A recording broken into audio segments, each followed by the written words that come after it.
জুলাই গণঅভ্যুত্থানের শহীদদের স্মরণে রাজধানীতে মৌন মিছিলের আয়োজন করেছে ঢাকা মহানগর উত্তর বিএনপি। এই মুহূর্তে মিরপুর পল্লবীতে আছেন সহকর্মী সাইফুদ্দিন রবিন, সরাসরি যুক্ত হচ্ছে রবিনের সঙ্গে। রবিন, মৌন মিছিল কখন নাগাদ শুরু হতে পারে আর আজকের আয়োজন নিয়ে বিস্তারিত কি তথ্য আছে আপনার কাছে, বিস্তারিত জানাবেন। কিছুক্ষণের মধ্যেই বলা চলে এইমাত্রই আসলে আনুষ্ঠানিকভাবে শুরু হলো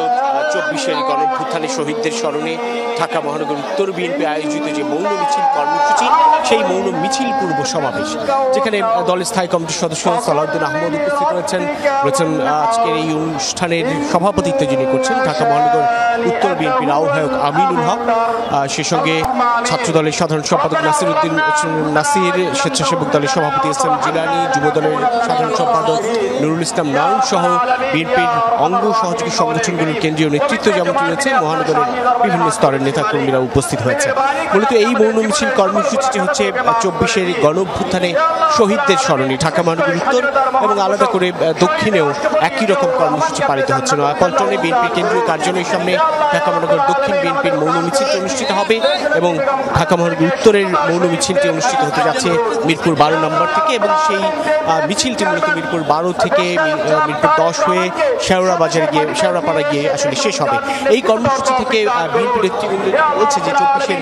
গণঅভ্যুত্থান সব রাজনৈতিক দল এবং শক্তির অংশীজনদের সমন্বয়ে মূলত অনুষ্ঠিত হয়েছে, যেখানে বিএনপির প্রায় 7 শতাধিক নেতাকর্মী নিহত হয়েছে এমনটি দাবি করছে বিএনপি, এবং সেই তথ্য জানিয়ে দলটি বলছে যে এই সময় এসে যেন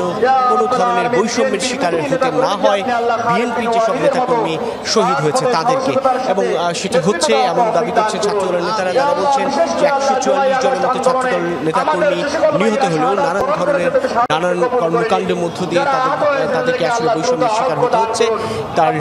প্রতিবাদ যেমনটি জানাচ্ছে, ঠিক তেমনি সেই আহতদের যারা এখনো বেঁচে আছে সেই সব আহতদের সুচিকিৎসা নিশ্চিতের দাবিটুকু তোলা হচ্ছে, এবং সেই সঙ্গে নিহত